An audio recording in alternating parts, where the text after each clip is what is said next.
Yo, Wagwan. This is a vlog from Kingston, Jamaica. 2008.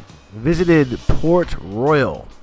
This was the epicenter of shipping and commerce in Jamaica until an earthquake on June 7th, 1692 largely destroyed it, causing 2/3 of the city to sink into the Caribbean Sea. Port Royal's role was taken over by the city of Kingston. Kingston's harbor, Port Royal, had gained a reputation in the 17th century as both the richest and wickedest city in the world.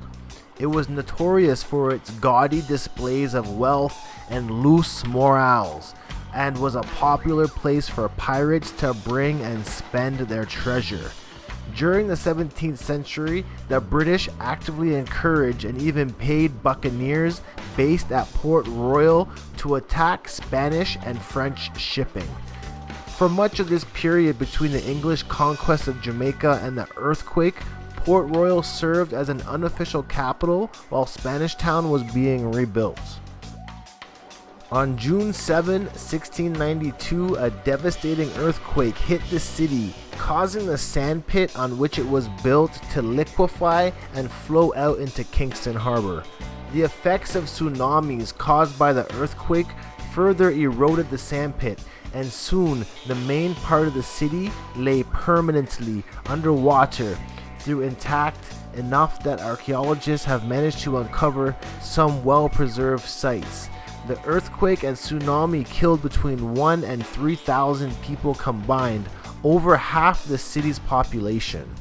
Some attempts were made to rebuild the city, starting with the 1/3 of the city that was not submerged, but these met with mixed success and numerous disasters.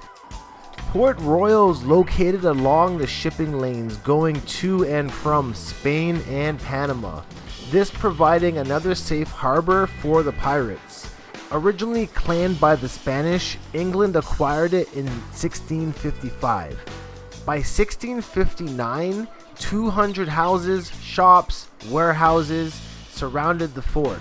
Since the English lacked sufficient troops to prevent either the Spanish or French from seizing it, the Jamaican governors turned it to the pirates for defense of the city. The buccaneers found Port Royal appealing for several reasons. Its proximity to trade routes allowed them easy access to prey, the harbor was large enough to accommodate their ships, and provided them a place to careen and repair these vessels. It was also ideally situated for launching raids on Spanish settlements. From Port Royal, Henry Morgan attacked Panama, Portobello, and Maracaibo. Bartholomew Roberts and Roche Brassoloni, John Davis, and Edward Mansvelt also came to Port Royal. By the 1660s, the city had gained a reputation as the Sodom of the New World, where most residents were pirates, cutthroats, whores, and some of the vilest people in the world. When Charles Leslie wrote his history of Jamaica, he included a description of the pirates of Port Royal. He stated that wine and women drained their wealth to such a degree that some of them became reduced to beggary. They have been known to spend 2,000 or 3,000 pieces of 8 in one night, and gave a strumpet 500 to see her naked. They used to buy a pipe of wine, place it in the street, and oblige everyone that passed to drink. In 1687, Jamaica passed an anti-piracy law. Instead of being a safe haven for pirates, Port Royal became noted as their place of execution. Gallows Point welcomed many to their death, including Charles Vane, Calico Jack Ransom, who were hanged in 1720. 2 years later, 41 pirates met their death in 1 month.